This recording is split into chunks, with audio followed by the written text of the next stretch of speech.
రాష్ట్రంలో పోలీస్ వ్యవస్థ ముఖ్యంగా నిర్వీర్యం కావడంతోనే ఇలాంటి ఘటనలు జరుగుతూ ఉన్నాయి.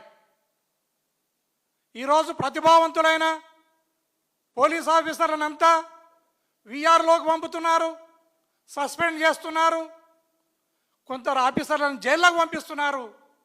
ఇదల్లా ఎందుకు వచ్చిన బాధ అని కొందరు ఈ రాష్ట్రం వదిలి ఐపీఎస్ ఆఫీసర్లు వేరే రాష్ట్రాలకు బదిలీ పైన వెళ్ళడానికి సిద్ధమైనారు.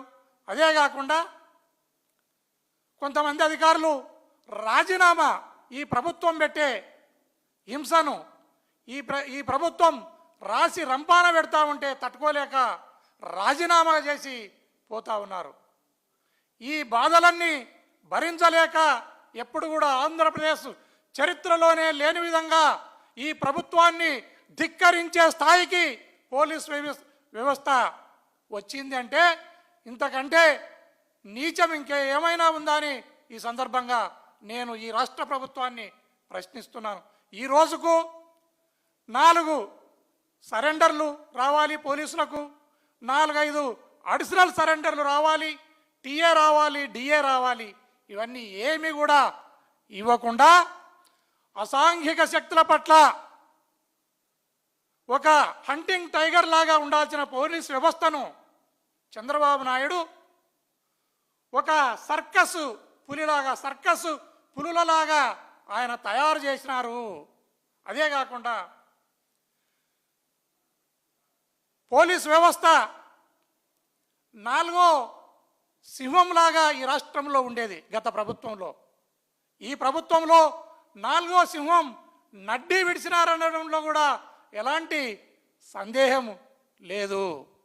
నిన్నగాక మొన్న ఒక ఘటనను, నిన్ననే అనుకుంటా నాకు తెలిసినంత వరకు, అయ్యన్న పాత్రుడు ఈయన స్పీకర్ స్థానంలో ఉన్న వ్యక్తి, నెత్తిన ఎంటికలే కాదు, ఈయన బుర్రలో బుద్ధి కూడా లేదనేది మనకు అర్థమైంది. నెత్తిన ఎంటికలు లేవు, బుర్రలో బుద్ధి లేని అరగుండు అయ్యన్న పాత్రునికి ఈ సందర్భంగా నేను తెలియజేస్తున్నాను. అయ్యా, పోలీస్ వ్యవస్థ నిర్వీర్యమైపోతే, పోలీస్ వ్యవస్థ సచ్చుబడిపోతే ఈ రాష్ట్రంలో, ఈ రాష్ట్ర అభివృద్ధికి, ఈ రాష్ట్ర సంక్షేమానికి అది పెద్ద ఆటంకంగా మారుతుంది. దయచేసి ఈ వ్యవస్థను ఇబ్బంది పెట్టకుండా చూడండి. ఈ అయ్యన్న పాత్రుడి మీద ఇంతవరకు నాకు తెలిసినంత వరకు కేసు రిజిస్టర్ చేయలేదు. కేసు రిజిస్టర్ చేసిన బుడ్డా రాజశేఖర రెడ్డిని కానీ లేదా జనసేనకు సంబంధించిన వ్యక్తిని కానీ ఇంతవరకు అరెస్టు చేయలేదు.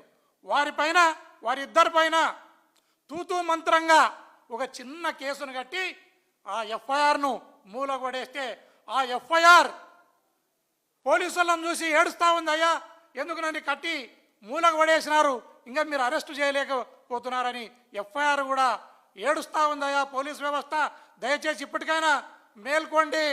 ఆయన పైన కట్టాల్సిన కేసులు కిడ్నాప్ కట్టాలా, అబ్డక్షన్ కట్టాలా, హత్యా ప్రయత్నంగా కట్టాలా, విధులకు ఆటంకం కల్పించిన ఘటనకు సంబంధించిన కేసును కూడా కట్టాలా.